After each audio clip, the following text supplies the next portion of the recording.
poder estar en esta plataforma para compartir un poco de las escrituras con cada uno de ustedes. Gracias a nuestro hermano Jesús que hace posible esta plataforma y gracias a cada uno de los hermanos y hermanas que también hacen su tiempo para poder estar en esta plataforma y aquellos que también van a escucharlo a través de YouTube, que sea de provecho para cada uno de nosotros. Vamos a empezar un tema sobre la disciplina, un tema que lo encontramos en la Escritura, que no podemos nosotros pasar por alto, porque es doctrina de Cristo, y que muchas veces puede ser espinoso porque tal vez no tenemos la mejor actitud o no queremos o no entendemos el propósito de la disciplina. Y muchas veces pues incurrimos en los sentimientos. Y cuando involucramos los sentimientos, entonces, hermano, es cuando no llevamos a cabo lo que Dios nos manda en su palabra. Mateo 18, versículo 15 al 17, encontramos lo que Jesús está enseñando a sus discípulos para arreglar cualquier situación que se presente entre la hermandad, cualquier situación que se presente entre dos hermanos. Mateo 18, versículo 15, dice Jesús: si tu hermano peca, ve y repréndelo a sola. Si te escuchas, has ganado a tu hermano. El primer paso que Jesús desea que hagamos es que si el hermano peca, tenemos que ir a reprenderle a sola, tenemos que hacerle ver su pecado. Ahora, entendamos, hermano, que es si el hermano peca. Sabemos que el pecado es infringir, violar la ley de Dios. Aquí no se trata de sentimientos, porque muchas veces decimos, no, es que el hermano me habló un poco fuerte, o el hermano me levantó la voz, o el hermano hirió mis sentimientos. No, eso nada tiene que ver. Si es pecado, entonces tenemos que ir. Por ejemplo, si el hermano mintió y yo tengo prueba de que me mintió, pues yo tengo que ir con él a sola. El primer paso, hermano. Y la responsabilidad es para el ofendido. Es para el ofendido, no para el ofensor. Claro, si el ofensor es espiritual y quiere estar bien delante de Dios, pues va a tratar de arreglar la situación. Pero la responsabilidad también cae sobre el ofendido, porque muchas veces, hermanos, el problema es que hay mucho orgullo, mucha vanagloria. Y entonces no se arregla el problema porque muchas veces decimos, no, es que yo no lo ofendí, es que yo no pequé, fue él. Y quien tiene que venir es él. Pues no, esa es una gran equivocación. Jesús me está poniendo la responsabilidad a mí. Si tu hermano peca, ve y repréndelo a sola. Y esto es interesante, porque si yo veo al hermano que peca, tengo que ir.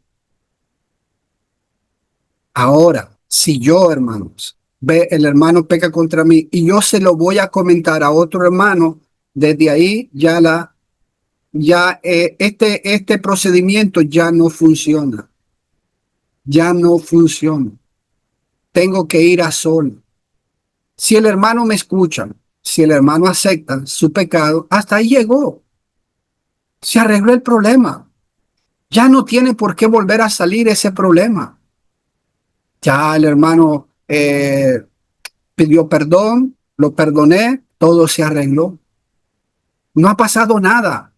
Pero Jesús sabía que el problema no siempre se iba a solucionar en el primer paso.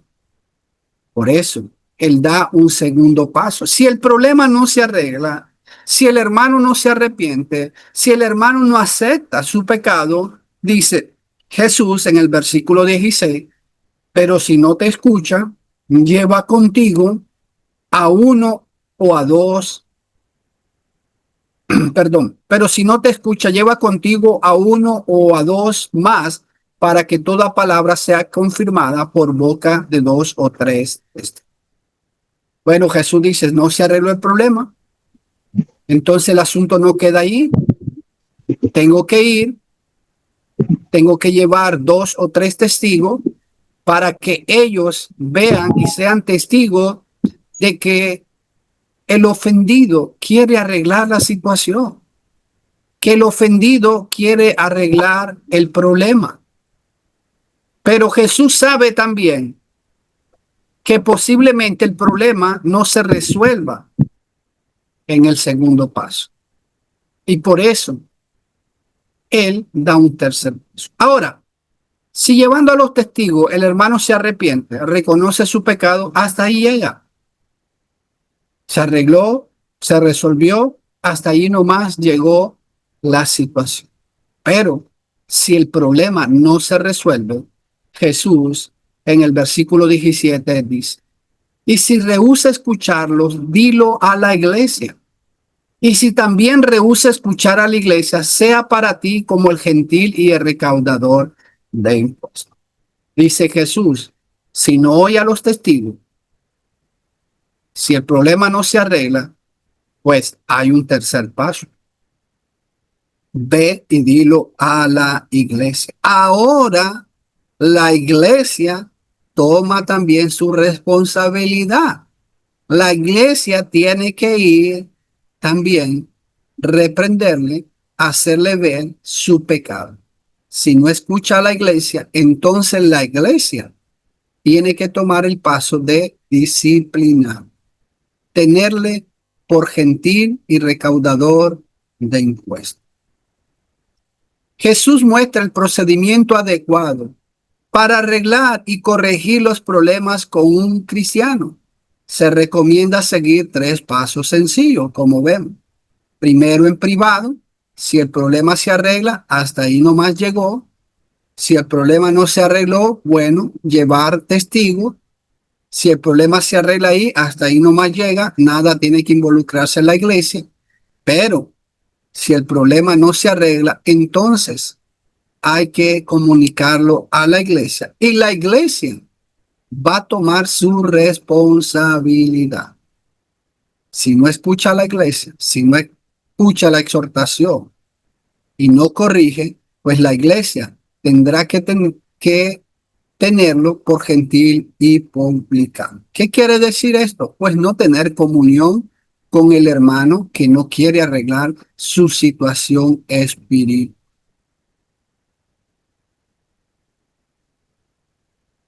Debemos de estar dispuestos a perdonar siempre. Una buena actitud para que el problema se resuelva es tener una buena actitud de antes que pueda ir con el hermano. Yo ya debo de haber perdonado a mi hermano en mi corazón. Yo ya debo debo de estar ya dispuesto a perdonar si el hermano acepta su pecado. Para poder perdonar a cualquier persona, debemos de tener siempre la buena disposición de perdonar desde antes que la persona venga a arreglar el problema. Yo ya debo de tener una buena actitud. Ya debo estar dispuesto a perdonar. O que nosotros vayamos a buscarle. Ya deberíamos de haberle perdonado en nuestro corazón. Ya debemos de ir con una buena actitud de perdonar al hermano para que el asunto pueda resolverse. En Mateo 6, versículo 12, dice Jesús, y perdónanos nuestras deudas como también nosotros hemos perdonado a nuestro deudor. Es importante que yo tenga la buena disposición, que cada uno de nosotros tengamos la buena disposición de perdonar. Así como Dios tiene la buena disposición, si nos arrepentimos, si confesamos el pecado, pues Dios tiene la buena actitud siempre de perdonarnos. Y nosotros como imitadores de Jesús, como hijos de Jesús, pues también debemos de tener esa buena actitud para perdonar siempre. no solo algunas veces, porque lamentablemente hay veces solo estamos dispuestos a perdonar algunas cosas, pero no otras. No, debemos de estar dispuestos a perdonar. En Mateo 6, versículo 14, sigue diciendo Jesús, porque si perdonáis a los hombres sus transgresiones, también vuestro Padre Celestial os perdonará a vos. Aquí tenemos que entender, hermano, que cuando yo no estoy dispuesto a perdonar y usted no está dispuesto a perdonar, quien se hace daño es la persona que no perdona. Si yo pequé contra usted y yo le pido perdón y usted no me perdona, pues yo ya arreglé mi situación. Yo ya hice mi responsabilidad. Ahora el problema va a ser usted. ¿Por qué? Porque si no perdonamos, nuestro Padre no nos va a perdonar. Y si Dios no nos perdona, pues vamos a estar en graves dificultades. Es por eso que debemos de tener la buena actitud siempre de perdonar. En Mateo 6:15, pero si no perdonáis a los hombres, tampoco vuestro Padre perdonará vuestras transgresiones. Aquí está el problema. Si yo no perdono, pues tampoco Dios me va a perdonar a mí. Entonces, quien se hace daño, quien se mete a problemas, quien va a estar en dificultad, es aquel que no quiere perdonar. Porque Dios tampoco me va a perdonar. Si queremos recibir perdón de parte de Dios, debemos de estar dispuestos a perdonar a todo el que nos ofende. Debemos de tener la buena disposición, la buena actitud siempre para perdonar. En Mateo 18, versículos 21 y 22. Entonces se le acercó Pedro y le dijo, Señor, ¿cuántas veces pecare mi hermano contra mí que yo haya de perdonar? ¿Hasta 7 veces? Pedro, cuando oye que Jesús le dice que hay que perdonar al hermano, entonces Pedro va y le pregunta a Jesús, Señor, si mi hermano peca contra mí, ¿cuántas veces tengo que tener la buena disponibilidad de perdonarlo? Y Pedro da un número. Dice, 7 veces. Pedro se siente generoso. Pedro se siente generoso a decir, bueno, yo estoy dispuesto a perdonar 7 veces. ¿Está bien eso, Señor? ¿Cuál es la respuesta de Jesús? Versículo 22. Jesús le dijo, no te digo hasta 7 veces, sino aún hasta 70 veces 7. Jesús está usando de el simbolismo para representar que no hay un número exacto para nosotros perdonar. Las veces que sea que el hermano peque y esté dispuesto, arrepentido y arreglar la situación, yo debo estar dispuesto a perdonarle las veces que sí. No hay un límite para el perdón. No hay un límite para decir, solo voy a perdonar 3 veces, 10, no. Tengo que tener siempre la buena disponibilidad para perdonar. ¿Cuánto nos ha perdonado Dios? Aquí está el punto. ¿Cuántas veces quiero o cuántas veces Dios me ha perdonado? ¿Y cuántas veces quisiera que Dios me perdone? ¿Será que quiero que Dios me ponga un límite para que Él me perdone? No, porque estaríamos perdidos. En Mateo 18, versículo 23 al 25, Jesús sigue diciendo, por eso el reino de los cielos puede compararse a cierto rey que quiso ajustar cuentas con su siervo. Ahora Jesús hace la comparación de el reino, la iglesia, con un rey que después de tiempo iba a ajustar cuentas con su siervo, iba a arreglar cuentas con su siervo. Versículo 24. Y al comenzar a ajustarla, le fue presentado uno que le debía 10,000 talentos. Viene el primero y este le debe 10,000 talentos. Imagínense, una deuda impagable, imposible de pagar. Imposible que este hombre pudiera pagarle al rey esta deuda. Era imperdonable. Era una deuda que no la iba a poder pagar. Pero no teniendo él con qué pagar, su señor ordenó que lo vendieran junto con su mujer e hijo y todo cuanto pues poseía, y así pagara la deuda. Este hombre no podía pagar, pues el rey necesitaba recobrar su dinero y manda que lo vendan, porque la ley así lo exigía.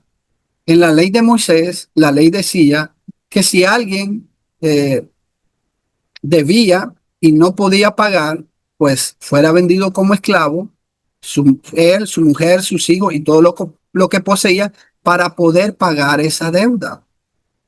Teníamos una deuda impagable ante Dios. No podíamos pagar esa deuda ante Dios, ni usted ni yo, hermanos. Ni usted ni yo, ni el mundo podía pagar la deuda que teníamos con Dios. El pecado era una deuda y no podíamos pagarla, ni con nuestra vida, porque nuestra vida estaba manchada, estaba en pecado y Dios no iba a recibir ese sacrificio. Tuvo que venir Cristo a morir para pagar esa deuda por usted y por mí. ¿Y qué hizo Dios? Usted, ni yo, ni nadie podía pagar esta deuda. ¿Pero qué hizo Dios? Mateo 18:27 dice: y el señor de aquel siervo tuvo compasión y lo soltó y le perdonó la deuda. ¿Qué hizo Dios con nosotros? Perdonarnos esa deuda a través del sacrificio de nuestro Señor Jesucristo. Porque aunque nosotros hubiéramos dado la vida como la dio Jesucristo, no podíamos. Primero, porque estábamos en pecado. Segundo, hermanos, el pecado contra Dios es infinito, porque Dios es infinito. La ofensa es infinita. Entonces no podíamos pagar esa deuda. Nadie podía pagar. Pero ¿qué hizo Dios? Perdonarnos. Dios nos perdonó toda esa deuda que usted y yo teníamos. ¿Y qué hacemos nosotros con los que nos ofenden tal vez una vez? Posiblemente el hermano me ofendió y el hermano me pide perdón y yo no le quiero perdonar. En Mateo 18, versículo 28 al 30, sigue diciendo Jesús: pero al salir aquel siervo, encontró a uno de sus consiervos que le debía 100 denarios y echándole mano ahogaba diciendo: paga lo que debes. Fíjese, este siervo, en vez de estar agradecido, de tener amor, de tener misericordia porque le fue cancelada una deuda que era impagable, se encuentra con uno de sus consiervos que le debe a él 100 denarios. Una deuda que comparada a la que él tenía, pues era pagable. Pero él le echa mano y lo está ahogando, lo tiene del cuello y le está diciendo: págame, no seas deshonesto, no seas ladrón, págame, me debes, así que págame, me tienes que pagar ya. Versículo 29. Entonces su consiervo, cayendo a sus pies, le suplicaba diciendo: ten paciencia conmigo y te pagaré. consiervo no se está negando a pagar esta deuda. Él está consciente de la deuda. Solo le está pidiendo tiempo. Ten un poquito más de paciencia. Yo te voy a pagar. Versículo 30. Sin embargo, él no quiso, sino que fue y lo echó en la cárcel hasta que pagara lo que debía. Este hombre, en vez de haber usado de misericordia como usaron de misericordia a él, como le perdonaron esa deuda impagable, en vez de él hacer lo mismo, pues no hizo eso. Fue y echó a la cárcel a este que le debía 100 denarios. Si no perdonamos, Dios no nos va a perdonar tampoco. Daremos cuenta a Dios. Mateo 18, 32 al 35. Dice, entonces llamándolo su señor, le dijo, siervo malvado, te perdoné toda aquella deuda porque me suplicaste. Lo llama rey y le dice, siervo, eres un siervo malo, eres malvado. Yo te perdoné toda aquella deuda porque me suplicaste, me rogaste. Y yo usé de misericordia y te perdoné. Versículo 33. ¿No deberías tú también haberte compadecido de tu consiervo, así como yo me compadecí de ti? ¿No debías haber hecho tú lo mismo? Lo que yo hice contigo, tú lo hubieras hecho con tu consiervo. Le hubieras perdonado esa deuda. 34. Y enfurecido el Señor lo entregó a los verdugos hasta que pagara todo lo que le... Fíjese, por no perdonar, se le echó a los verdugos para que pagara toda aquella deuda que era imposible. ¿Cómo la iba a pagar? Versículo 35. Así también mi Padre Celestial hará con vosotros si no perdonáis de corazón cada uno a su hermano. Y aquí está la aplicación de esta enseñanza. Así hará Dios, así hará el Padre Celestial con nosotros, si no perdonamos, si no estamos dispuestos a perdonar. Jesús nos enseña aquí los pasos a seguir cuando un hermano peca. Cuando un hermano peca, nos enseña el primer paso, ir y reprenderlo, convencerlo a sol. Si el hermano peca, vayamos a sol, hermano. No vayamos a contárselo a otro porque ya pecamos. Si el hermano pecó y yo voy y se lo cuento a otro sin haber ido al hermano, yo ya pequé. Entonces, ya hermano, ese procedimiento se cae. Ya no podré hacer ese procedimiento. Tengo que ir a solas para arreglar esa situación. Si se arregla el asunto, nadie más debe saberlo. Hasta ahí llegó todo. Perdón, borrón de cuenta y todo finalizó allí. Ya, el hermano el hermano aceptó, pidió perdón, nos arreglamos, allí quedó todo. No tengo por qué yo andar comentando, pues, sí, el hermano hace mucho tiempo pecó contra mí y se arrepintió. No, hermano, ya, si perdonamos, está olvidado eso, ya no existe más.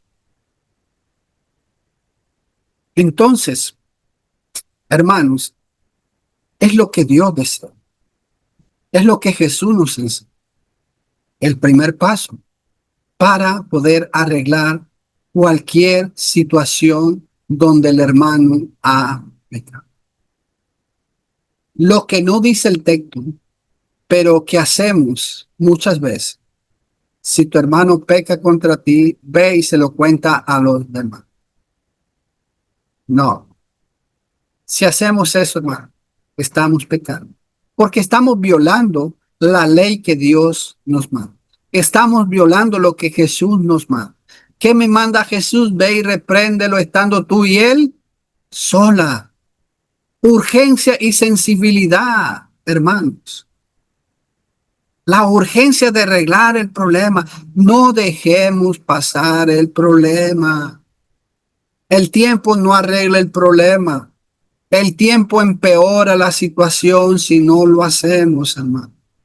En Mateo 5:23 dice, si traes tu ofrenda al altar y ahí te acuerdas de que tu hermano tiene algo contra ti, deja ahí tu ofrenda delante del altar y anda, reconcíliate primero. Mateo 5:23.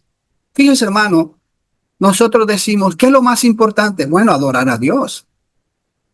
Y sí, adorar a Dios debe ser lo primero en nuestra vida. Pero estando las cosas arregladas. Dice Jesús, si estás para adorar a Dios, pero ahí te acuerdas que tu hermano tiene algo contra ti. Si tu hermano pecó contra ti, ve, deja allí tu ofrenda. Ve, arregla la situación. Hermanos, tenemos la urgencia y la necesidad de arreglar primero el problema con el hermano. Si el hermano pecó, vayamos, arreglémosla para que así podamos adorar con una limpia conciencia y con un corazón dispuesto a Dios. Una adoración con algún problema no va a ser aceptada. Dios desea y Dios quiere que arreglemos la situación lo más antes posible para que cuando adoremos a Dios todo esté bien en nuestra adoración. Tenemos que hacer el primer paso lo más pronto posible, porque si no lo hacemos, nuestra ofrenda, nuestra adoración no será recibida. Y vuelve Jesús a poner la responsabilidad sobre el ofendido. Si tu hermano peca, si te acuerdas que tu hermano tiene algo contra ti, Jesús no está diciendo si te acuerdas que has pecado contra tu hermano. No, el ofendido, hermanos, tiene que ir. Aquí no debe haber orgullo, vanagloria. Ah, no, es que él me ofendió, él tiene que venir. No, por eso es que el reino de Dios es distinto al mundo, hermano. El mundo, ¿qué hace? Si yo ofendo a alguien del mundo, pues esa persona no va a venir a mí a querer arreglar la situación para nada. Él va a decir, no, el que me ofendió, él tiene que venir. Yo no voy a ir. Pero muchas veces, hermano, esa idea predomina en muchos cristianos. Pensamos y creemos como el mundo piensa y cree. No, es que él es el que me ofendió. No, es que él es el que pecó. Yo no le he hecho nada. Él es el que tiene que venirme a pedir perdón. No, Jesús me dice, vaya, tengo que ir yo. Si amo al hermano, si amo mi salvación, si amo a Dios y quiero estar bien delante de Dios, tengo que ir. No es opcional, hermano. Olvidemos y saquemos de nuestra mente que sea esto opcional. No es opcional, es mandamiento que Jesús me está mandando a través de su palabra. Mateo 5:23 y 24, Jesús dice, por tanto, si estás presentando tu ofrenda en el altar y ahí te acuerdas que tu hermano tiene algo contra ti, ¿qué me dice Jesús? Versículo 24. Deja tu ofrenda delante del altar y ve, reconcíliate primero. ¿Qué quiere Dios? Primero, que arregle, me reconcilie, esté bien con mi hermano. Y entonces poder presentar la ofrenda. Es sencillo, hermanos, y es claro. Pero muchas veces la vanagloria, el orgullo no nos deja hacer lo que Dios nos manda. Y es por eso que muchas veces los problemas no se arreglan. No dejemos, no debemos de dejar que el sol se ponga sin arreglar el problema. No dejemos para mañana, hermanos, el asunto. Si hoy el hermano pecó, tengo que ir a arreglarlo lo más pronto posible. En Mateo 4, versículo 26, dice, airaos, pero no pequeños. No se ponga el sol sobre vuestro enemigo. Que no pase el día, hermanos, sin arreglar la situación. Esposos, esposas, padres, hijos, arreglen la situación. Si su esposo pecó, hermano, no se vaya a dormir sin antes haber arreglado el problema. Si la esposa pecó, no se vaya a dormir, no dé la espalda. ¿Por qué? Porque eso puede ser fatal para nuestra vida espiritual. Porque recuerden que la muerte puede venir en cualquier momento. Jesucristo puede venir en cualquier momento. Y si nos halla en esa situación, pues hermanos, lamentablemente vamos a perder nuestra salvación. No dejemos pasar, no dejemos pasar tiempo. Resolvamos que el sol no se ponga, que este día no pase, hermano, sin haber arreglado la situación. Debemos de tratar el asunto lo más pronto posible. Es de urgencia, hermano. No lo tomemos así pasajeramente. No, el pecado es de urgencia. Porque recuerde, si dejamos, hermanos, pasar el pecado endurece, el pecado engaña. Entre más días dejemos de pasar, dejemos pasar el asunto, más el pecado va a endurecer al hermano. Vayamos pronto, hagámoslo ahí mismo. Si tenemos la posibilidad, vayamos, hermanos, a arreglar la situación. El darle tiempo a los problemas no resuelve nada, más bien complica la situación, más bien empeora la situación. ¿Quién tiene la responsabilidad de ir? Porque aquí hay otro punto importante. ¿Quién tiene la responsabilidad de ir? Bueno, ya lo hemos estado diciendo. ¿El ofendido o el que ofendió? ¿El ofendido o el ofensor? Bueno, si miramos el mundo va a decir, no, el que ofendió, él es el que tiene que ir. No, Jesús dice, el ofendido. El ser humano dirá, el ofensor tiene que venir a pedirme perdón. Él tiene que humillarse. Jesús no dice eso. Hermanos, recuerda, si te reconciliaste con Dios ahora, reconcíliate con tu hermano. Porque si no lo haces, estás en cero. El cristianismo es práctico. No es solamente de hablar. Tenemos que llevar a práctica lo que hemos oído. Porque el oír sin la práctica es engañarnos, dice Santiago mismo. Es como vernos al espejo y no hacer los cambios necesarios. Tenemos que hacerlo. Es urgente, hermano. Entonces aquí vemos, hermano, cómo podemos restaurar la unión, la comunión con el hermano que ha pecado. Jesús nos da 3 pasos para que podamos arreglar esta situación. Y lo tenemos que hacer lo más pronto posible. ¿Por qué? Porque el pecado engaña, el pecado endurece. La muerte puede venir hoy, Cristo puede venir hoy y nos debe hallar reconciliados en paz con todo el mundo. Dios dice el ofendido tiene que ir a buscar al ofensor. Ambos textos le dan la responsabilidad al ofendido. Tanto Mateo 5 como Mateo 18, hermano, la responsabilidad recae sobre el ofendido.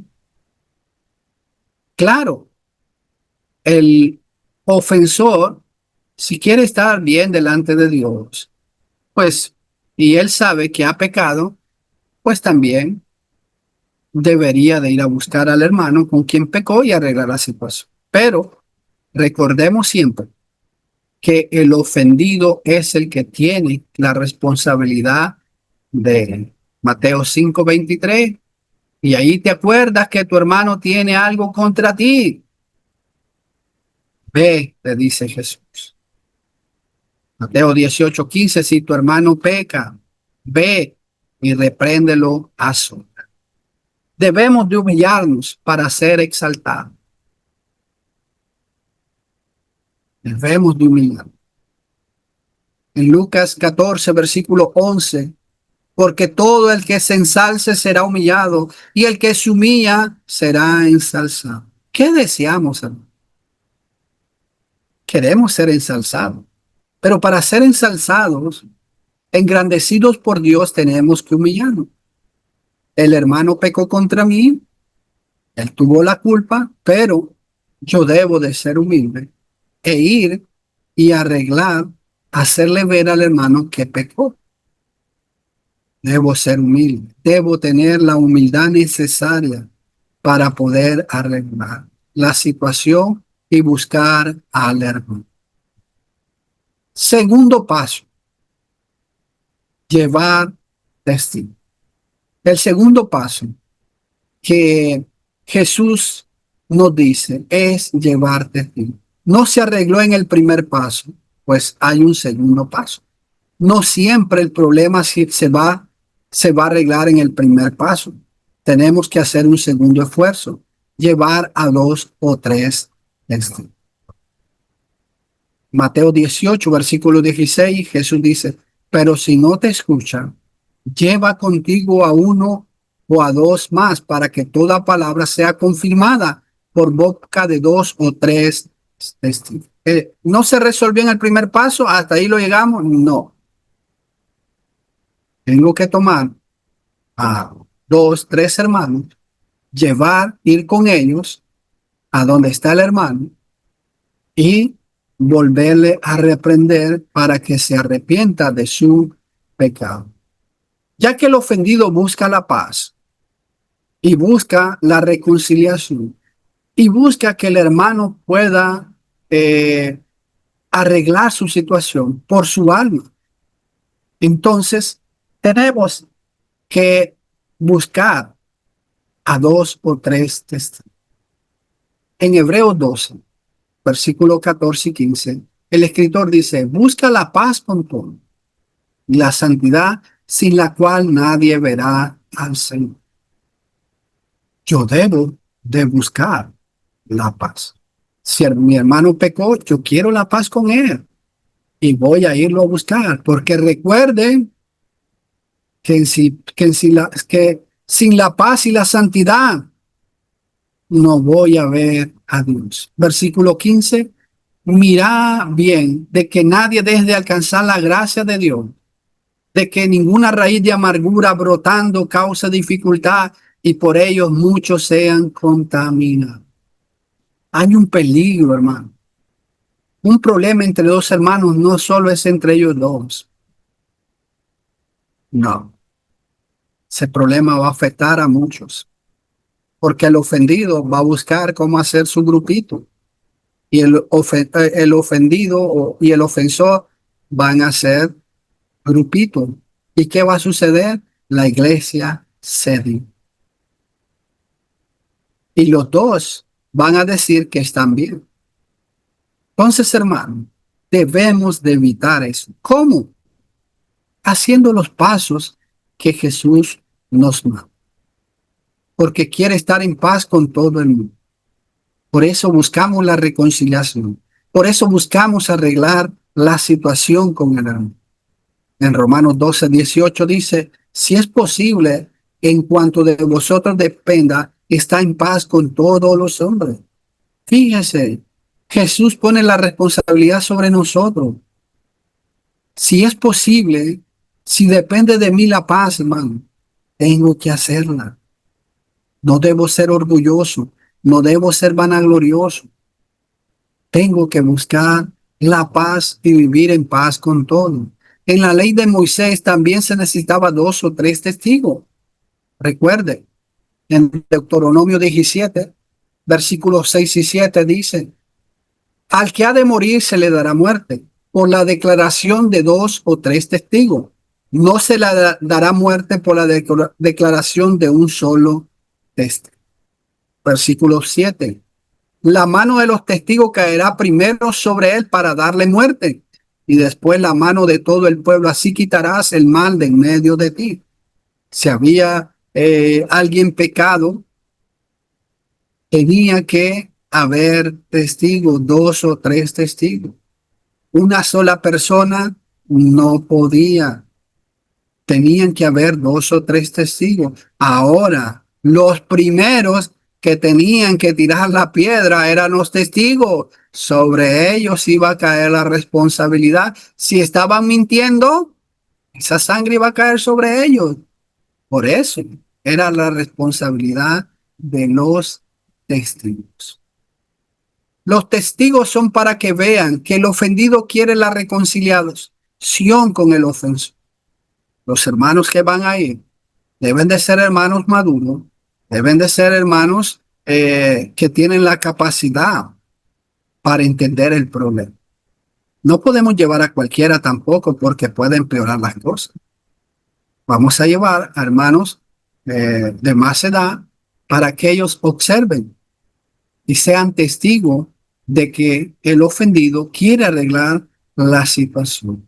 El apóstol Pablo también le enseñó este principio a Timoteo. Si van a hacer alguna acusación sobre algún anciano de la iglesia, en 1 Timoteo 5:19, Pablo le dijo: no admitas acusación contra un anciano a menos de que hayan 2 o 3 testigos. Los testigos son importantes, hermano. Los testigos son importantes y deben de estar ahí para que ellos vean que el hermano ofendido quiere arreglar la situación con el hermano que ofendió. Y que ellos puedan dar testimonio que el ofendido busca la paz y la reconciliación con el ofensor. Y que no quiere él tomar venganza con sus propias manos. Romanos 12:19, amados, nunca os venguéis vosotros mismos, sino da lugar a la ira de Dios, porque escrito está: mía es la venganza, yo pagaré, dice el Señor. Los testigos están ahí para ver que el hermano ofendido no tiene rencor, que el hermano ofendido no quiere tomar venganza él mismo. No, él quiere arreglar la situación. Y ahí están los testigos de la situación del ofendido que quiere la paz y la reconciliación con el hermano que ofendió. Tercer paso, dilo a la iglesia. Si el asunto no se arregla ni en el primer paso ni en el segundo, el caso no termina ahí. Debemos de hacer el tercer paso, decirlo a la iglesia. Muchas veces solo se hace el primer paso. Ya no se hace el segundo, mucho menos el tercero. Entonces, eso no va a funcionar. Ahora, algo importante, que nadie debe involucrarse. En el primer paso, aunque hayan ancianos en la iglesia, no pueden involucrarse en ese problema. Tiene que ser el ofendido con el ofensor. Si no se arregla, 2 o 3 testigos. Y del tercer paso, dilo a la iglesia. Mateo 18:17. Y si rehúsa escucharlo, dilo a la iglesia. Y si también rehúsa escuchar a la iglesia, sea para ti como el gentil y el recaudador de impuestos. Bueno, fueron los testigos, no se arregló. ¿Qué tiene que hacer el hermano? Decirlo públicamente a la iglesia. Hermano, el hermano me ofendió, pecó, me mintió, me golpeó o cualquier otra cosa, cualquier otro pecado. Ya llevé a 2 o 3 testigos, aquí están los hermanos, y los testigos van a dar fe de esa situación. Ellos van a decir, sí, hermano, fuimos, y el hermano no quiere corregir su pecado. ¿Ya iba a disciplinarlo? No, la iglesia tiene su papel. ¿Qué tiene que hacer la iglesia? Ir, hermano. La iglesia tiene que ir. Tal vez no toda, pero la mayoría tiene que ir. Y tiene que estar consciente de su responsabilidad. Ir y exhortar al hermano y decirle, hermano, arregle su situación, corrija su pecado. Si él dice, no, no, no quiero, entonces la iglesia tiene que tenerlo por gentil y público.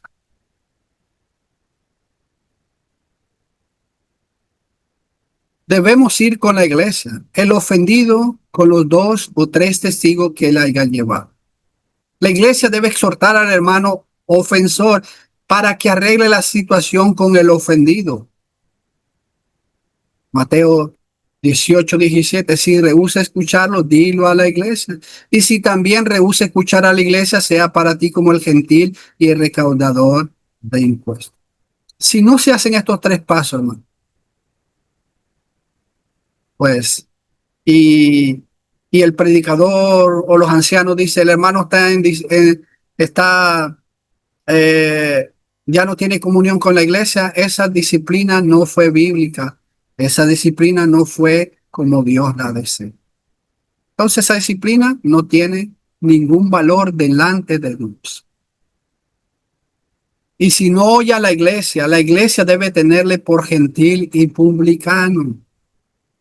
Pero hermanos, la iglesia tiene un papel y tiene que cumplirlo, tiene que llevarlo a cabo. ¿Qué quiere decir estas 2 expresiones? Gentil y publicano. El gentil, alguien que no era del pueblo de Dios, y los judíos no tenían ninguna relación o trato con ellos. ¿Qué está diciendo Jesús? Bueno, si ese hermano no acepta, pues no debemos de tener trato con él, no debemos de tener comunión con él. Publicano denota primeramente a uno que tenía la concesión de la recaudación de los tributos, de telos, tesa, impuestos, exacción. Luego, como en el Nuevo Testamento, un subordinado de los tales que cobraban los impuestos en un distrito, un recaudador de impuestos, que tampoco tenían relación con los judíos, porque los judíos los tomaban como vendepatria, porque ellos eran judíos, pero trabajaban para los romanos. Entonces tampoco tenían tratos con los publicanos. Por eso recuerde que cuando Jesús fue con publicanos, ¿qué decían ellos? ¿Qué le decían a los discípulos? Tu maestro come con pecadores y con publicanos, porque ellos no tenían trato ni con los gentiles, ni con los recaudadores de impuestos. Los tales eran naturalmente aborrecidos en gran manera por el pueblo judío. Se les calificaba entre los pecadores. Los judíos no tenían trato ni con los gentiles ni con los publicanos. Por ejemplo, en Juan 4:9 dice, entonces la mujer samaritana le dijo, ¿cómo es que tú, siendo judío, me pides de beber a mí, que soy samaritana? Porque los judíos no tienen trato con los samaritanos. Cuando Jesús, hermano, llega a aquel pozo donde está aquella mujer samaritana, Jesús empieza la conversación y le pide agua. La mujer samaritana se extraña, se sorprende de que Jesús, siendo un judío, le pida agua. Y ella le dice, ¿cómo tú, siendo judío, me pides a mí de beber agua? Soy una samaritana. Y tú sabes que entre judíos y samaritanos no tienen trato. Jamás, hermano, un judío iba a pedirle agua a un samaritano. Lo podía envenenar. Y ellos, o si no lo envenenaban, pues ellos iban a decir que lo iban a contaminar. Se emplean estos términos que para los judíos eran reprochables. Los judíos entendían muy bien estos términos. porque ellos sabían que ellos no tenían trato ni con gentiles ni con publicanos. Era necesario que ellos entendiesen la enseñanza y con este término les quedó bien clara de que no deberían asociarse con el hermano infiel que no aceptara la corrección. Es no tener compañía con el hermano infiel, con el hermano que pecó, con el hermano que no quiere arreglar la situación. En 1 Corintios capítulo 5 versículo 11, Pablo le dice, sino que en efectos os escribí que no anduvieres en compañía de ninguno que llamándose hermano es una persona inmoral, o avaro, o idólatra, o difamador, o borracho, o estafador. Con ese ni siquiera comáis. Con ese ni siquiera tengan compañía. No podemos tener comunión con el hermano que está en pecado y que no quiere arrepentirse. No andéis en compañía, juntarse, ni comer con cualquier hermano que anda infiel, sea fornicario, sea avaro. El avaro es idolatría, estafador, borracho, difamador. Con ninguno de ellos. Si un hermano está practicando cualquiera de estos pecados y no quiere dejarlo, no podemos sentarnos a comer con él. No podemos tener comunión con él. Tenemos que respetar lo que Dios nos manda. Si un hermano no quiere arrepentirse, no podemos tener comunión con ese hermano. Debemos de apartarnos de todo hermano que ande desordenadamente según la enseñanza de Cristo, según de Tesalonicenses 3:16. Pero os ordenamos, hermano, en el nombre de nuestro Señor Jesucristo, que os apartéis de todo hermano que ande desordenadamente y no según la enseñanza que recibiste de nosotros. Fíjese, tenemos que apartarnos porque nosotros queremos, no, en el nombre del Señor Jesucristo. ¿Quién lo manda? ¿Quién lo ordena? Jesucristo. Es por la autoridad de Jesucristo. ¿Qué debemos de hacer? Señalarle, según de Timoteo 3:14. Si alguno no obedece a lo que decimos por medio de esta carta, a ese señalarlo y no juntéis con él para que se avergüence. Hermanos, debemos de llevar a la práctica esto. La iglesia lo debe de hacer. Fíjese, muchas veces un hermano que anda en pecado, llega a la iglesia a visitar, pero no llega a arreglar el problema, no llega a reconciliarse. Y muchas veces, lamentablemente, el director o el que está dando los anuncios dice, bueno, aquí tenemos al hermano fulano, la iglesia le da la bienvenida. Y la iglesia, amén, amén, hermano, amén. No, hermano, eso no es correcto.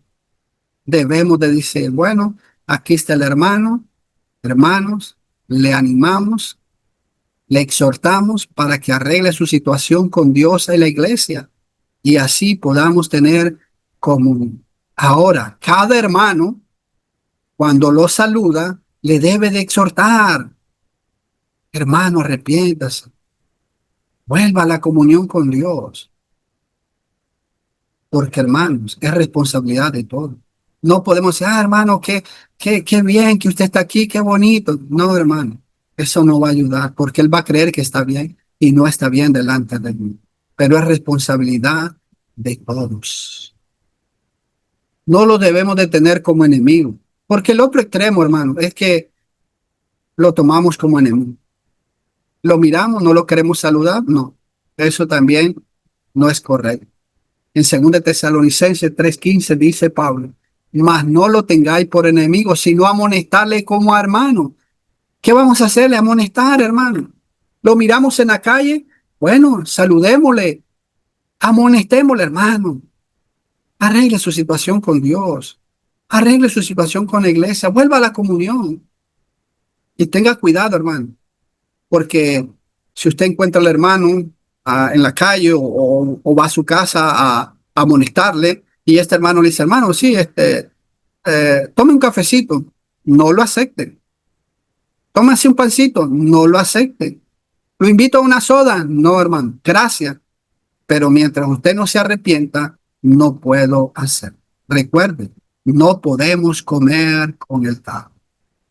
La única asociación que debemos de tener es para amonestarle. Nuestra única asociación con el hermano infiel es solo para amonestarle, que se arrepienta. No podemos tener ninguna otra asociación porque si no, pecamos, porque estamos violando lo que Jesús nos manda. Si se arrepiente, debemos de perdonar al hermano. Este es el otro punto.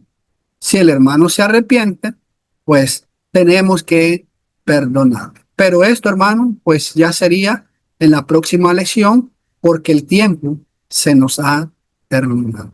Así que, hermanos, gracias por su paciencia, gracias por el tiempo, que Dios nos ayude a poder llevar a la práctica lo que Dios nos demanda.